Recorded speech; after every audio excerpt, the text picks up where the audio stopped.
Hello, hello, hello. How is everyone? You know what? I see Mr. Sandeep. I don't know if I'm doing that or not, but I do see the chat on the screen. I could have. I've been doing some stuff back here. Oh, thank you, Mr. Sandeep. Look, I just want to say hello. And if you hear me, let me know. How does my mic sound? And I want to welcome my team, Mr. Sandeep. I don't know if Ms. Mills is here or not. If not, she'll be. Oh, I see you. Thank you. She says I'm sounding loud and clear. Miss Haley is. If she's not here, she's en route. I see you, Miss Star Wars girl. She's our intern. I see you, Miss Beth. And if I missed anyone, I'm going to get to you. So please accept my apology in advance. And thank you, thank you, thank you. All right, Star Wars girl, you get the prize. You're always number one. She's always the first one here. So let's get started. Welcome to week 5. All right. Just want to remind you that the purpose of this class is not to instruct. No. But we are going to be doing some instruction, but that's not our purpose. We want to hold you accountable. We want to be more accessible to answer your questions. We want to review what you should already know. We want to give you tips on how to navigate your course, and we're going to point out key guidelines. Yes. Thank you, Carla. Carla said I sound good. Thank you, Kits Me. You know what? I see some people that have come back, and I see some people for the first time coming. Hi, Cynthia. But everyone is welcome. Hello, Joey. All right, so the announcements are kind of the same until they're not. This is not the MCDC course. A lot of people think it is. This is not our private MCDC course. It's the free YouTube course, but it's good. It's good if you do the work. You know what? You got something great on your hands if you do the work. All right. So just to let you know, we meet weekly and Mondays. Don't forget Mondays. There's a guideline mastery class taught by Ms. Haley. Now the class is going to kind of take a different turn this Monday. I'm just giving you a heads up, and I think you're going to like it. Please let us know. Don't forget about IMTAP, Interactive Medical Terminology and Anatomy. That is on Wednesday evening. So last night you should have attended. Type in the chat if you've gone. Type in the chat. It's in our Discord. All right. And the 2026 MCG manual ebook is available, right? You can go to our website, www.amcicoding. You can click on MCG manual, right? But that's not why I brought you here. I brought you here so that you can see where the YouTube course registration is. Some of you haven't registered. Every week we get new people, so I have to say some of the same things. All right, so if you go to the website www.amcicoding YouTube and then click on YouTube course, you'll land here. And basically you should complete the enrollment form and the syllabus. Download the syllabus. And that's it. You're in. And to attend these classes on your syllabus, you'll see these RSVP links. Right now we're in week 5. If you click on it, you should have landed here. And then I would click on this notify me button. Then you don't have to you just rely on YouTube to remind you of class time. All right. And your course books are also on your syllabus. For this class, you do need the ICD-10 CM manual and your MCG. If you don't have an MCG, it's okay. All right? MCG just helps simplify guidelines. All right? Also, if you want to join Discord, the instructions to join Discord is on your syllabus as well. Here's a new announcement. Vital Source. If you've purchased the MCG or any book on Vital Source, as you see, we have a CPT manual, and right now I'm just really focusing on this MCG. So if you've purchased it, there are some resources in the ebook. The ebook platform is called Vital Source. So let's say you want to go in there. All right, so it looks like this. This is an example, or yeah, it's a screenshot of the um, MCG. It used to be called a flip portion, but these are the guidelines for the hypertension section. Now, this these guidelines can be converted into flashcards. Yeah, that's a feature inside of VitalSource. So how you do it? You essentially just highlight the section. If you look over here to the right, highlight the section that you want to be a part of the flashcard like this. So I want to highlight for cases of hypertension with heart or kidney involvement. Then I'm going to click on create flashcard. Then I'm going to paste it right here in the front. Then I'm going to go back and I'm going to highlight the other part for the back because it's actually, a complete um, card. So the first part is the front, the second part is the back. I'm going to paste it in there. Then I'm going to click save, and then I'm going to click study, and boom, I got a flashcard. What? What? And also, that vital source is great too because it can even read for you. So if you have books in there that you just don't feel like reading, just press the button and let it read for you. So my advice is to use it if it works for you. So you don't need to use Quizlet. You got your own, and you can make your own. All right, so just want to let you know that we do have playbacks for this session and all sessions. They will be placed in it's on your syllabus, and I'll show you, okay? But this is what the playback looks like. It has the same image as the class. All right, and also I feel like I've skipped over something. For some reason I do. Why do I feel like that? Maybe, I don't know. But anyway, um, also, if you have the course, the online course, just want you to know that it looks like this, and that online course is not the MCDC course. Essentially, you have YouTube lectures, you have the actual syllabus. So you got YouTube lectures, and we may have placed some additional quizzes in there, but it's not the MCDC course, okay? And just got to tell you the difference between the two. Your course is far less expensive. The MCDC course is expensive.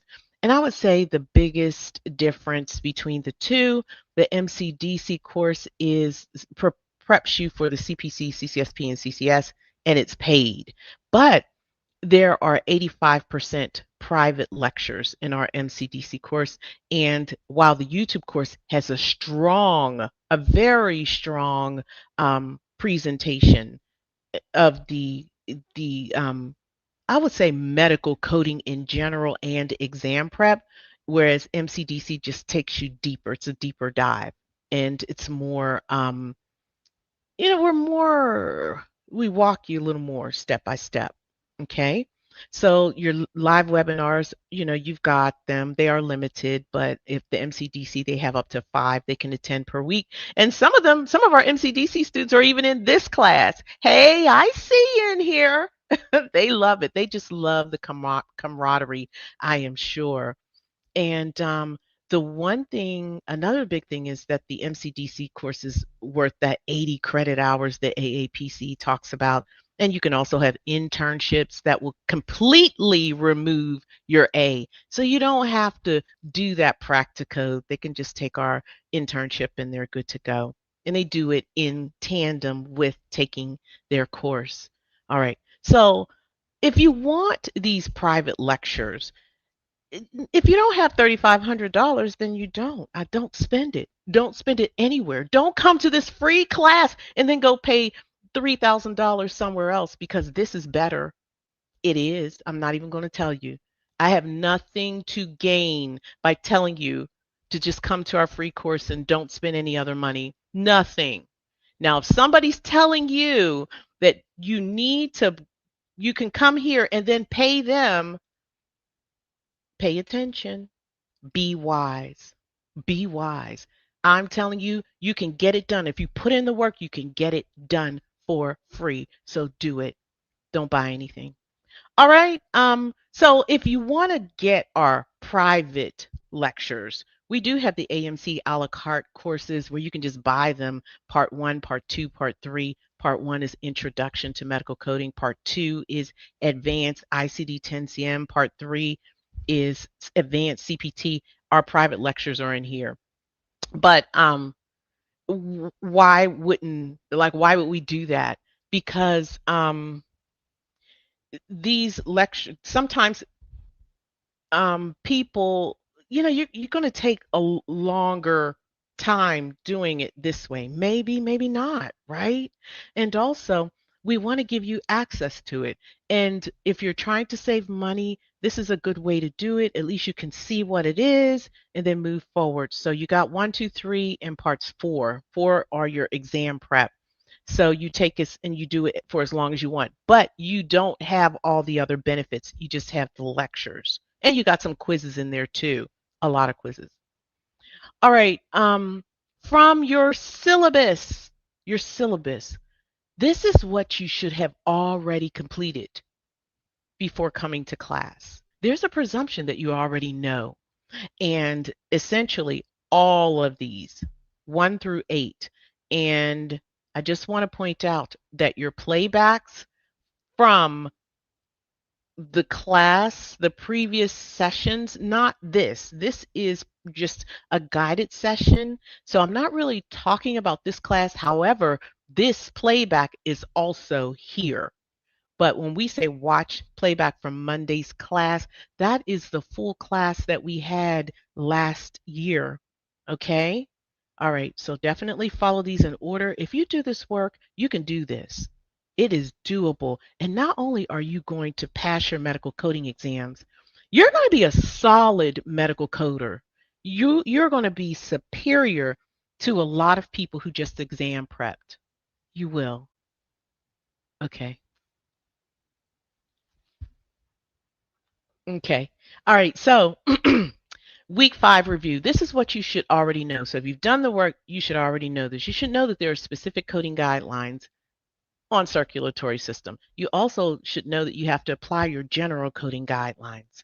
Also, you should be familiar with specific diseases in the circulatory system, like hypertension, acute myocardial infarction, etc. Right? You should know that. And also, you should be familiar with how to reference specific guidelines, either from your MCG or your ICD-10 CM manual, there and there too, and or your CMS. We gave you the PDF of it. We give you the actual guidelines from Center for Medicare and Medicaid Services. So that's what you should know. And if you don't, it's okay, because you're going to learn something by the end of this session. All right, so let's go ahead and test your knowledge. True or false? Hypertension and chronic kidney disease documented in the same encounter are presumed to be related unless the provider states they are unrelated. True or false? What say you?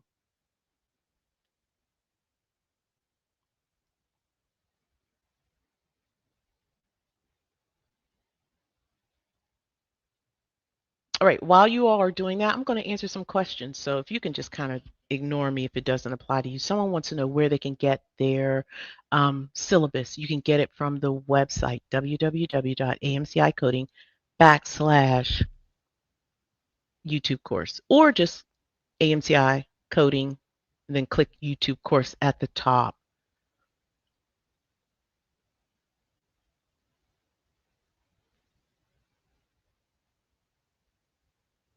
Good job. We got those answers coming through. Come on, come on, come on. I'm going to wait for a moment. All right.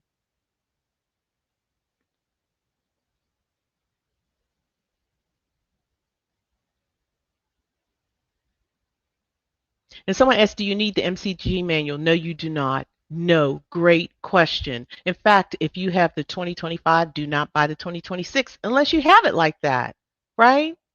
Yeah, let's save some money. No, you don't. The MCG simplifies those guidelines and they help you learn them so you'll be more proficient quickly. That's what we believe, and a lot of people stand by that. But no, you do not need it. Your guidelines are right in front of the codes in the tabular list. They're also in the front of your manual in the C guidelines. So absolutely, you do not need them. All right. Good job. Good job. Good job. That's right, Miss Beth. Wonderful. Everybody said, a lot of you said true. And if you didn't, it's okay because you're going to learn something. All right, so true. Hypertension and CKD diseases are presumed as related. The doctor does not have to say so. And guideline IC9A2 is the one that you'll be referencing. And you can reference these type of guidelines really easily in your MCG manual. All right, true or false? I'm going to speed it up just a little bit. When hypertension and heart failure are documented together, a causal relationship must be explicitly documented by the provider before assigning a combination code. True or false? What say you? All right, so while you all are putting your answers in the chat, I'm going to answer some of these questions. Somebody say, hey, what about the 2022 MCG manual? Yeah, you got to update them. You do have to update. I would say 2024 is pushing it. So, yeah, you should update it. All right. The answer is false. Yes. A causal relationship does not need to be explicitly documented by the provider when hypertension and heart failure are in the same encounter. All right, so if you got it correct, outstanding. If you learned something, that's priceless.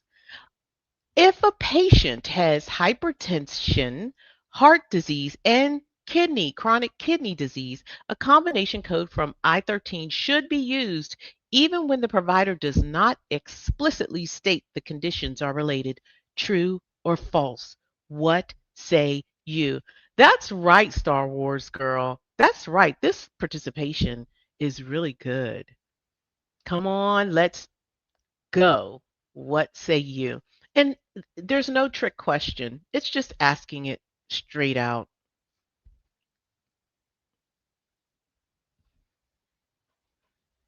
Good job. Good job. Good job.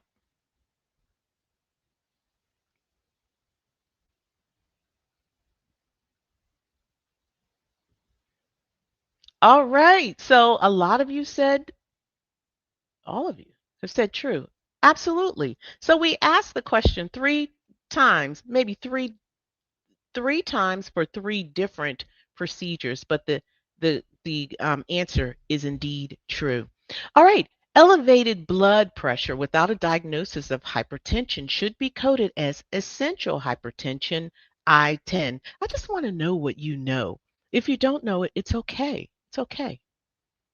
That's right. They are killing it. Okay. Voila, voila, voila. I hope I'm saying your name right. Kamal, Kama. Okay. Good job, good job, good job. Just get it in the chat. Get it in the chat. That's all I care. I think that it's good that you take the initiative. We're not going to judge you. And if you said false, outstanding. Blood pressure can be elevated for reasons other than hypertension, right? Yeah, somebody said yesterday in the chat, and I think it just registered today. They said, yeah, when someone cuts you off on the freeway, that can elevate your blood pressure. All right, true or false? Hypertensive crisis codes are assigned only when the provider specifically documents the term crisis, urgency, or emergency, or some derivative of this language. True or false?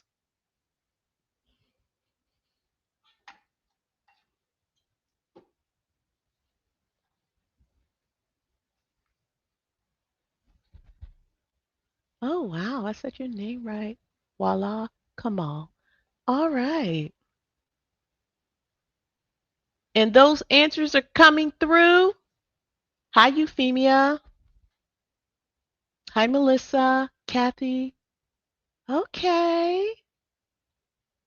K.S. Walton.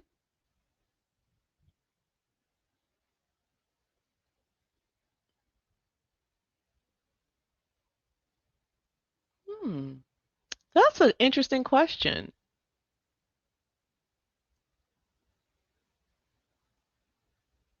I don't really know that. I think that's more billing. That seems very, very, but I can get the answer for you. Definitely.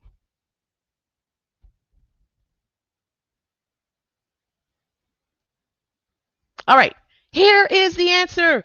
True. All of you said true. Outstanding. So yeah, we can't if a patient has um high a high blood pressure reading, we can't code it as hypertensive crisis. That doctor has to say it, right? Yeah, and the guidelines say so. All right, so let's move on. And I want to give you a gem. This is a sidebar gem. When you are coding for hypertension or other circulatory diseases, but specifically hypertension, you should remember or recognize certain codes on site. If you can recognize them, it's going to give you a time advantage when you take your exam.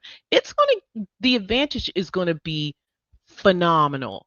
Phenomenal. When I took my CCS, just knowing certain codes on site enabled me not to look up the codes. And I had sight surgery, so I had some impairment, and I had an ADA. I didn't even need it. I didn't even need it because I knew some of these codes and I didn't have to look them up. Just saying. All right, so these are the codes that you should know on site. You should know I-10 is hypertension. That's your general hypertension. I-11, this category is hypertensive heart disease. I-12 category is your hypertensive CKD. I-13 is hypertension, heart, and CKD involvement. It's all three. We're going to talk about that in a minute. And also, your acute myocardial infarction is I-21.9. This is your non-specific code. And I think if we have time, we're going to talk about that today. I-50.9, that's heart failure unspecified. And N-18.9, this is CKD unspecified. If you can recognize these codes on site, you are going to have an advantage. And I do want to point out that I-11.0 and I-11.9, the difference between the two is the heart failure, with and without heart failure. Now, I-13.0 and I-13.2, the difference is the stages. You know, the stages of the CKD. Point 0 is 1 through 4 stage CKD, and point 2 is 5 to end stage. CKD. But I want to draw your attention to this box over here. This I-10, that's hypertension. That's hypertension and no other diseases, no other related diseases that would warrant using a combination code. And think about that zero. That zero means zero diseases. In the I-11, let's think about this one. This is hypertension and heart. How many hearts do you have? You got one, right? Yeah. I-12, this is hypertension and CKD. How many kidneys do you have? You got two. And finally, I-13, this is hypertension and heart and kidney, CKD, all three diseases. All three. So that 0, 1, 2, 3, knowing it on site is gold, gold, gold. And that's all I'm going to say about that because I'm gonna beat this in the ground today. So you're gonna when you come out of this class, you're gonna know you're gonna know some guidelines on hypertension. But before we move on, just want to let you know that if you want to locate the guidelines in your MCG manual, just open up. This is the ebook. Just open up your book, look for your table of contents on the left. Just click on your chapter 9 and your guidelines are below and categorized as such. And we're going to be in the hypertension section. All right. You might want to use it for class. Now let's Go. I got a challenge. This is scenario. Of the following answers, which best describes the encounter? A. I-10, N1 8.30. B. I-12.9, N1 8.30. C. I-13.10, N1 8.30. And D. I-11.9, N1 8.30. Now, coders, if you just look at these, you should know what you need to do because all of the answers are different, right? So we just reviewed it. Now let's read. So that's why we tell you to look at the answers first so that you can perceive your scenario better, so that you can approach it better. All right. So I know I'm looking for the number of um, hypertensive diagnoses. I'm looking for that number. How many are up in there? All right, so hypertension related. All right, so we have a 70-year-old patient who's seen for hypertension and CKD. All right, so I see hypertension and CKD stage 3. The provider does not document a causal relationship between the hypertension and CKD. No other conditions are treated. Coders, what say you? That's right, Miss Haley. She's asking, what do we think? Do you see how easy that is? You don't even have to look this up. And I didn't even read the code language on purpose. I didn't even read the code language. And you can definitely determine the answer. So I'm going to go ahead and solve it. I'm going to inventory. If this is your first time, just to let you know, this is an advanced class. So if you feel the pace is a little too fast, that's why. But go back and watch the playback, slow it down, and you'll be good. You can play it over and over and over. All right, so we're going to inventory. We inventory by writing down the diagnoses, signs and symptoms, the treatment and or procedures, if applicable. All right, so this patient was seen for hypertension. HTN is hypertension and CKD or chronic kidney disease, stage 3. And then it says the provider does not document a relationship between the two. But we've just reviewed the guideline, right? We reviewed that guideline that says, hey, the provider doesn't even have to document a relationship. What we're looking for is to see if he does not link them, if he explicitly says that these two diseases are unrelated. There is nothing like that here. So we can go ahead and use a combination code. So I'm going to get rid of A because it's coding the general hypertension as if they are not related. And they are related, right? All right. I'm going to get rid of C because it's coding for the hypertension, heart, and CKD. There's no mention of any heart. So that's got to go. And D's got to go. Excuse me, B's got to. Oh, so wait a minute. Okay, I'm sorry. D's got to go. Sorry about that. I'm getting a little wrapped up here. D's got to go because this is hypertension and heart. Ours is hypertension and CKD. Remember, you got 2 kidneys. And if you said B, like all of you said, outstanding. Well, most of you said it. Most of you said it. And so if you said A, you might want to go back and just kind of look at the language and remember, and the guideline is right here in the middle, right here. This is the actual CMS guideline. These conditions, the classification presumes a causal relationship. Anytime hypertension is in the setting of CKD, the causal relationship is presumed unless the doctor says they are not. I'm going to let that marinate. Anytime hypertension and CKD are documented in the same session, the causal relationship is presumed. unless the doctor says they are not. So hypertension and CKD becomes hypertensive CKD unless the doctor says it's not. All right, so I said it. I'm not going to keep repeating like that because I don't want to sound redundant, but I just had to say it that time. So thank you for listening. All right, let's go ahead and try another one. The of the following answers, which best describes the encounter? A. I-10, I-50.20, B. I-11.0, I-50.20, C. I-13.0, I-50.20, and D. I-11.9, I-50.20. A patient presents with hypertension and systolic heart failure. The provider does not document that the heart failure is related to the hypertension. The encounter is for the management of both conditions. Okay, coders, what say you?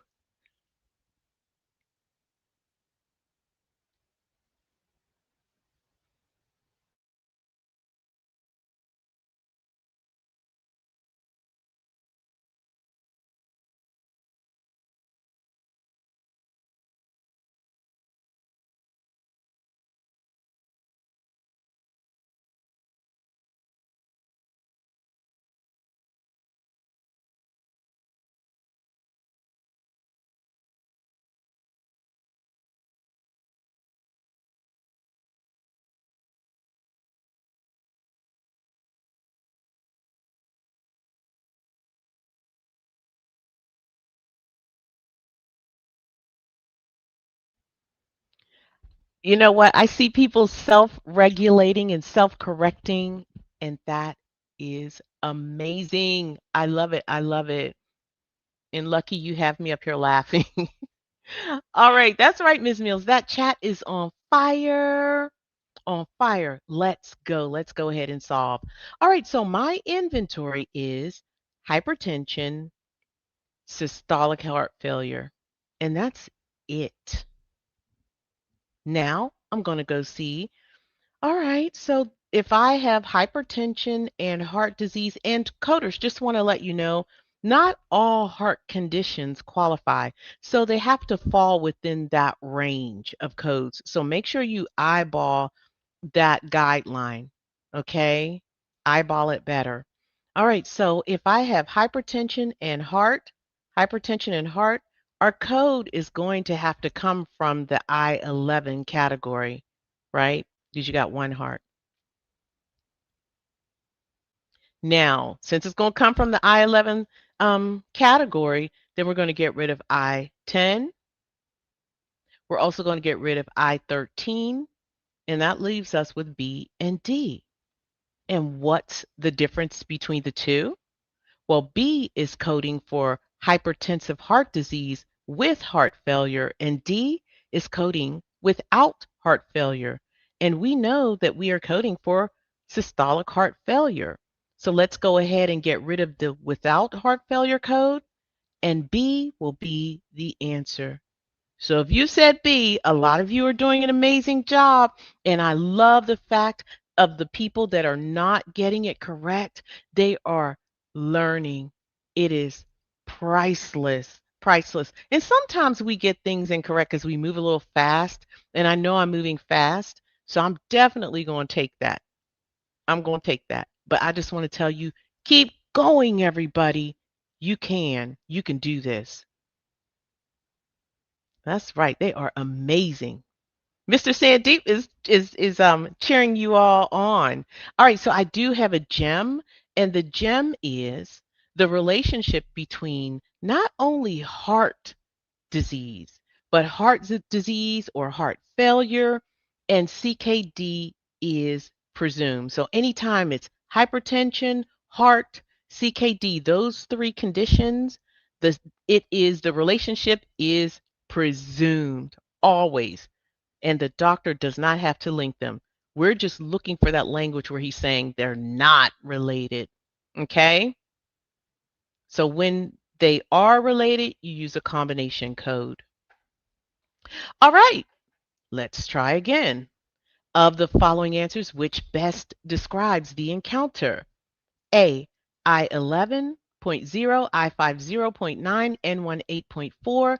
B. I12.9, N18.4. C. I13.0, I50.9, N18.4. And D. I10, I50.9, N18.4. A patient is treated for hypertensive heart disease with heart failure and CKD, stage 4. The provider does not document these conditions are as related. The visit is for the management of the hypertension. Okay, so I'm going to move fast because I think you guys are kind of getting this, or you got it. You got it. All right. So I'm going to give you a few more moments. Put your answers in the chat. I see some aha moments in that chat. That's what I'm talking about. All right. So I know some people might say, well, this might be a little redundant. You know what? I'm telling you, knowing this and being confident, priceless. All right. It's that important. All right. So here is my inventory: hypertension. So we have heart failure. We have CKD and stage 4. We got all three. We got all three. There you go. So it's going to have to come from the I13 subcategory, or category, not subcategory. And we're going to get rid of A because it's coding for just hypertension and heart. Get rid of D, it's just coding for hypertension. We're going to get rid of B, it's coding for hypertensive CKD. And C is coding for all three: hypertension, heart failure, CKD. And if you said C, outstanding. So that gem, recognize these 4 hypertension categories on site. Recognize them.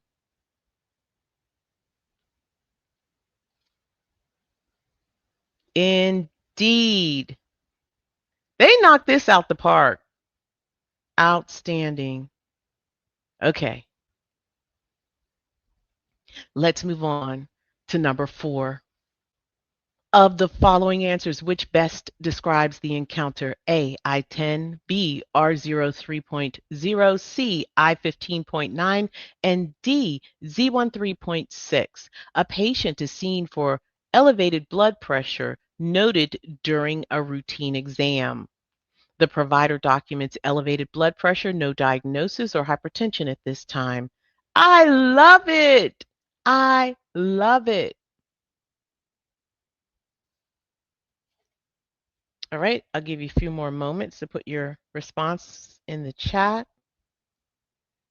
And if you kind of remember the, it was a true false question, you could probably answer this very quickly. All right, so here's my inventory. This is just elevated blood pressure. That's it. She wasn't treated. That's the only thing the doctor said. Doctor said no hypertension, nothing else, no treatment. This patient just has elevated blood pressure. Patient could have something what they call white coat syndrome. So every time you go to the doctor, your blood pressure just might elevate. If that happens to you, you might just be suffering from white coat syndrome. It's common. It just happens. People have a little bit of anxiety about going to the doctors, about having a high reading, that they in fact have a high reading. Yeah, so that's real. So the guideline says elevated blood pressure is coded using R03.0. And so therefore, we're going to get rid of D, A, C, and the answer is B. And I gotta, Jim, remember, elevated blood pressure is not hypertension. So don't ever assume that. Elevated blood pressure. Now, high blood pressure is hypertension, but not elevated. There is a difference. Okay. And I think you can look up blood pressure high and it should take you to hypertension. Good job. Good job, coders and team. I'm going to cheer on my team who's cheering you on. That's what I'm talking about. Woo-hoo, amazing. AMCI, amazing coders. That's what I'm talking about. Keep them encouraged because you know what? You can do this. You can. It's just about repetition. Okay? Of the following answers, which best describes the encounter? A, I 12.9, N1 8.30, B, I 10, N1 8.30, C, I 13.10, N1 8.30, D, I 11.9 N1 8.30. A patient presents with hypertension and CKD stage 3. The provider specifically documents that the CKD is due to long-standing diabetes and is unrelated to the hypertension. Both conditions are treated during this encounter. What say you, coders? Go ahead, type your answers in the chat.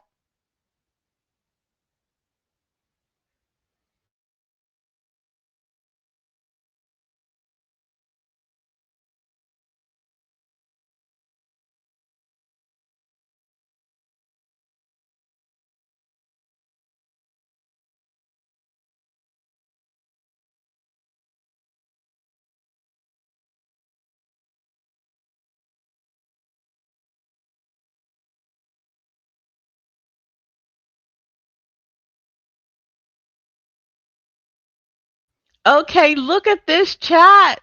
Look at this chat. You are rocking it. That's right, Mr. Sandy. They are rocking it in the chat. Okay, I'm going to go ahead and inventory. We have hypertension, CKD stage 3, and the doctor says, "Hey, these two are not related." Right?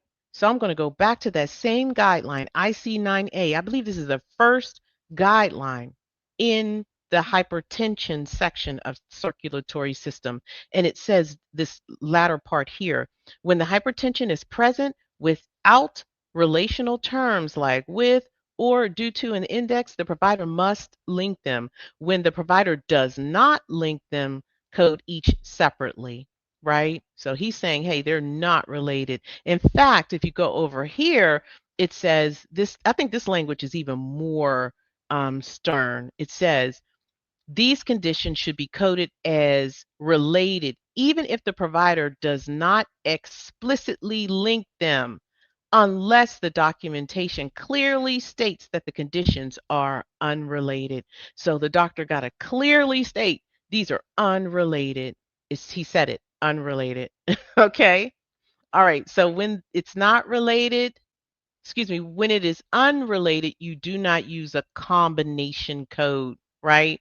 Yeah. So I-10 is it. We're going to get rid of A, C, and D. And if you said B, no one fooled you, most of you. No one fooled most of you.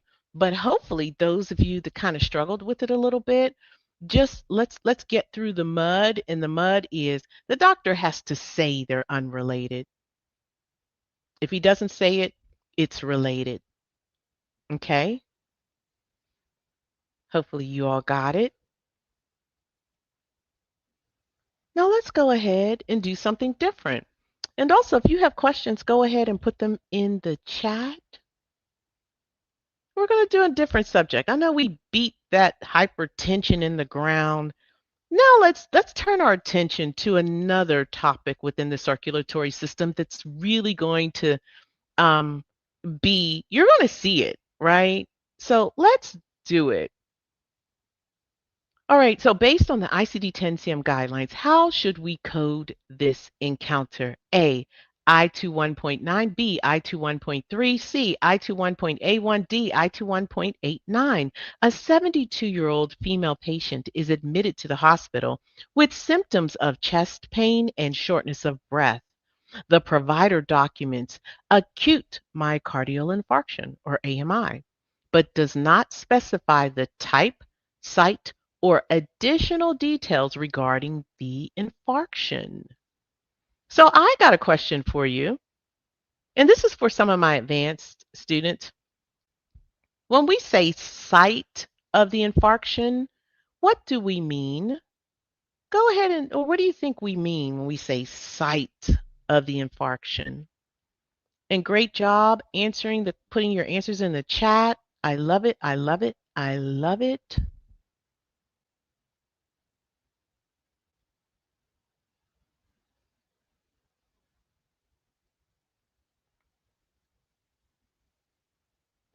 Somebody said location, but specifically location on the heart. Yes. Where on the heart is that infarction? When a patient has an infarction, and if it's not treated very quickly, that tissue can die. That heart tissue can die. And you don't want that happening because your heart is a vital organ, right? So you don't want that to happen. So it's very important that you get treatment right away. But they can specify where the infarction is and they can locate it and we can code for it. Now let's go ahead and let's solve this scenario. My inventory patient was admitted with chest pain, shortness of breath. The doctor documents an AMI. That's it. He doesn't specify or she doesn't specify the type, the site, or anything, right? So what do we do? Well, the first thing I'm going to do, I'm going to get rid of the distractions. The chest pain and the shortness of breath, these are signs and symptoms that are integral to a diagnosis on this list. So we need to code for acute myocardial infarction. And we just need to know what that code is. And there is a guideline, IC9E2, that says when you use I2 1.9, when the AMI is unspecified, this is the default code for an unspecified infarction. The type was not specified, usually STEMI, and the location was not specified, right? Now, type 1 is always going to be the default because it's the most common infarction. However, we don't know what type, we don't know where. So whenever it is truly non-specific, those two elements were not provided, the type and the location, you're going to use I2 1.9.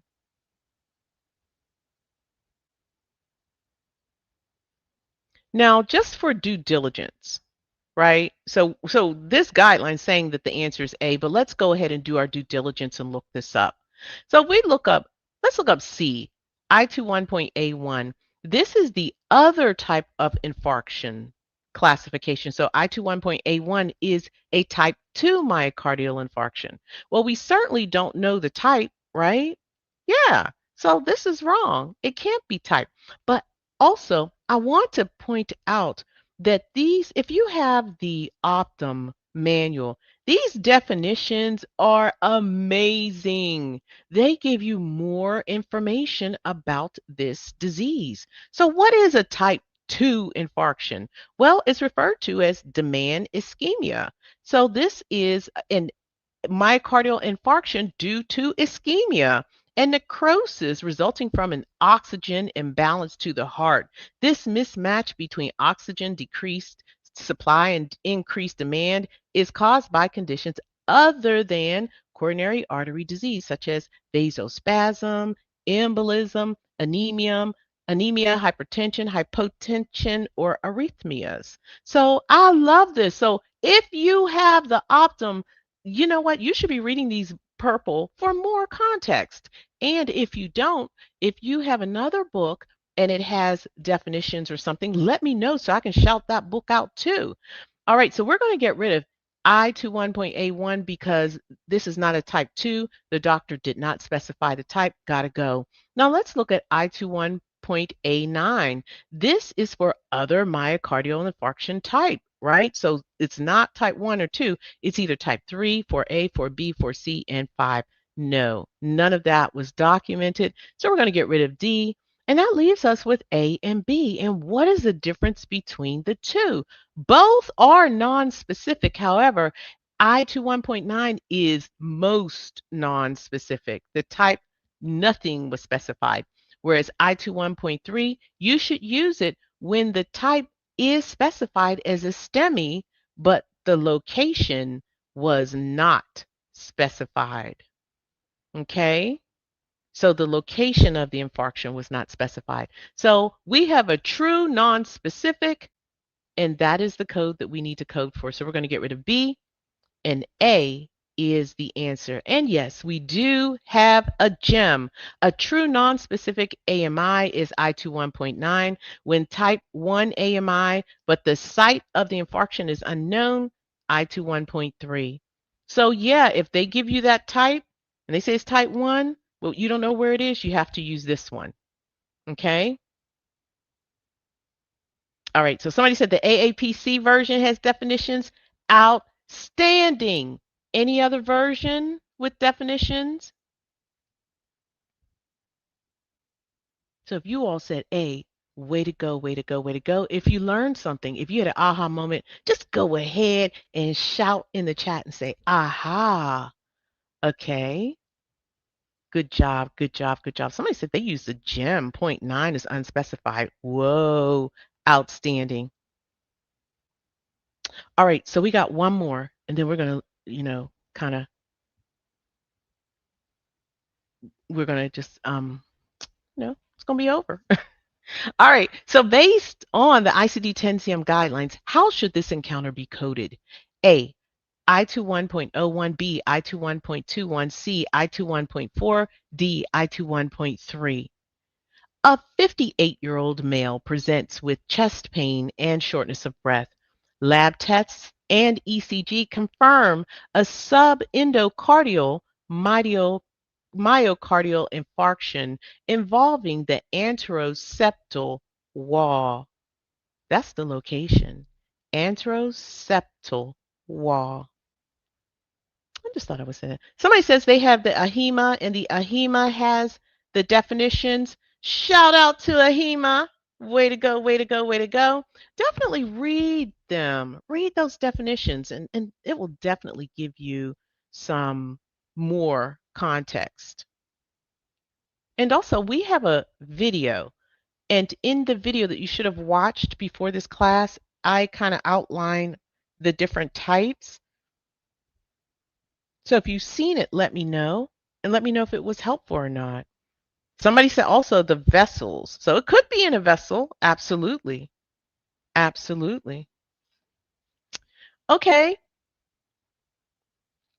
Look, I had I'm not accustomed to using this 60-second timer, but we have exceeded. Now, this is my inventory. I have chest pain, shortness of breath, subendocardial myocardial infarction, and it involves the anteroseptal wall.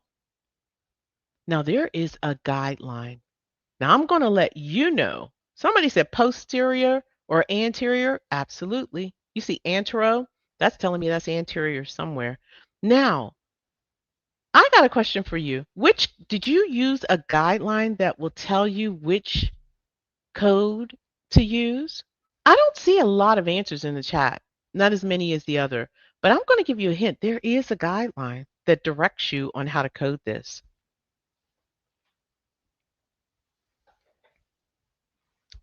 Okay, some answers are coming through. I see that, aha, Lucky. All right, so what I'm going to do is go ahead and eliminate signs and symptoms that are integral to a disease or diagnosis on this list. Chest pain, shortness of breath, they are related to the subendocardial myocardial infarction. And there's a guideline, IC9E3, and this guideline says when you have an AMI documented as non-transmural or subendocardial, use I21.4. Use I21.4. Anybody recognize I21.4? That's not one of the codes that I said you need to. Anybody recognize it? You know what it is? All right, so I'm going to go ahead and look up these codes. So I21.0 is the code for ST STEMI, myocardial infarction of anterior wall.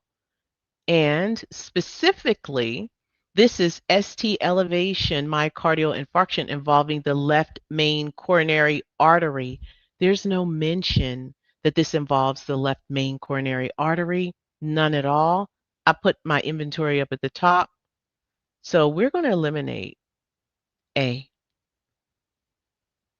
And B is the code for I21.2 ST STEMI myocardial infarction of other sites involving the left circumflex coronary artery.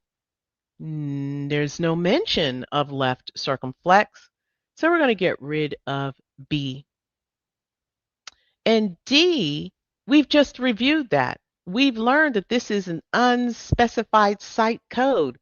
And our site is specified. It's the antral septal wall. So we're going to let you go. And C is the answer. If you look it up, I21.4, this is an NSTEMI. Yeah. And this is an acute subendocardial myocardial infarction. That's exactly what we had, right? And also, too, read that definition underneath. This is partial obstruction of one or more coronary arteries that causes decreased blood flow or ischemia, and it may cause partial thickness necrosis of myocardial muscle cells. So this NSTEMI is it's an infarction. Don't get it twisted, but a STEMI is definitely more complex. So we're going to get rid, no, excuse, we've gotten rid of A, B, and D, and our answer is C. So if you all said C, way to go, way to go, way to go. So someone said, hey, I was confused. But if you just follow your guideline, that is, that's what's going to take you, because the key word is subendocardial infarction. If you have a non-transmural or subendocardial infarction, it's I21.4. There's no debate about it. That's just what it is. Okay? So hopefully that made sense. And if you got that correct, outstanding, outstanding, outstanding. If you learned something, you know what? That's even better because you learned it. That's permanent. All right, so I got some final words for week 5. This is week 5, but the homework is actually from week 6, and you'll need to complete this before coming to class. Your handout is here, and then you're going to watch playback. This is a playback with more extensive instruction, and then you can read the official. Here's your guidelines, ICD-10-CM guidelines. Click there. These are from CMS. Then we direct you to go ahead and read your MCG manual. Also, you've got a Bucks reading assignment. Also, if you have your MCG, there's some lectures in there, some tap lectures where we show you how to tap. We don't do tap for all of the sections, but we do have it for this section. All right, and then there's some additional exercises in Discord. All right, so they are there now. If you have the gold course, the LMS, everything here is in your LMS. Just follow it in order, okay? All right, some final tips. Remember, this class is not for primary instruction, but augmentation, even though it may have seemed like that today, but really I just wanted to drive home those HTN guidelines. I wanted to enhance your proficiency. So whenever you have a HTN scenario, you're going to knock it out the park. Remember, you do not have to remember guidelines. You don't, just that they exist, right? Now, those HTN, I kind of need you to do that just to kind of give yourself an advantage. Also, don't forget to attend the Monday night guideline class. It is incredible. We're going to switch it up just a bit. Let us know how you like it. Also, use your Quizlet to study the guidelines for circulatory system. Never use an encoder. That means don't even Google the answer. Do not do that. You have to get in the habit of using your tools, the tools that you can take with you when you go to your exam. Because when you start looking it up like this, it will thwart your independent coding proficiency. It can. It can. It will for most people. For most. So don't use it. Don't get in that habit until after you've passed, right? Never use blind process of elimination. If you don't know what that is, in the previous weeks, I demonstrate how that can really, be a flaw. And it also inhibits you from learning guidelines. You don't even need to use guidelines when you do this. And you cannot use blind process of elimination when you go for that job. Yeah, they test you. Many do.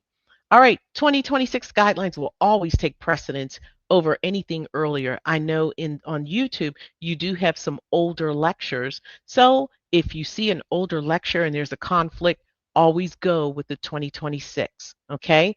Now, also, finally, if you are planning on taking the AAPC Practicode, we recommend that you do it after you've passed your exam, your certification exam. Don't do it before, it could be a distraction. All right, so on that note, we're going to see you next week. Do you all have any questions? Is 101. I tried to be as prompt as I possibly could. Anybody have any questions? And if you do, and we weren't able to answer them in class, definitely do so on this survey. Complete this survey, please. It helps us, help you. It helps us deliver quality content. And let me know. Hi, Alonda. How are you? And yes, thank you. Janetta said, hey, have a good weekend. Or Janet, I'm sorry. I read everything together. Thank you. Thank you, Cynthia. All right.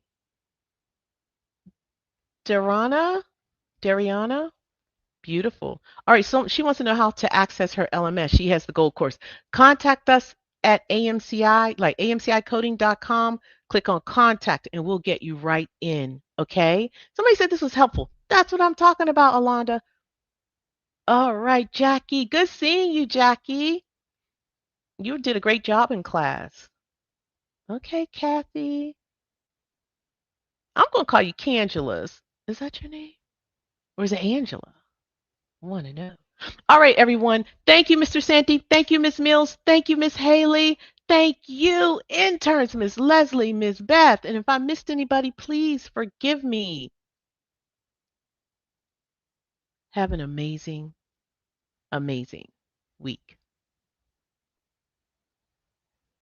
4,000 exam passers and free classes at AMCI.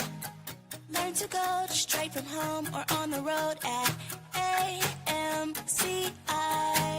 We're on the East Coast, the West Coast. We're all around the world. AMCI. AMCI.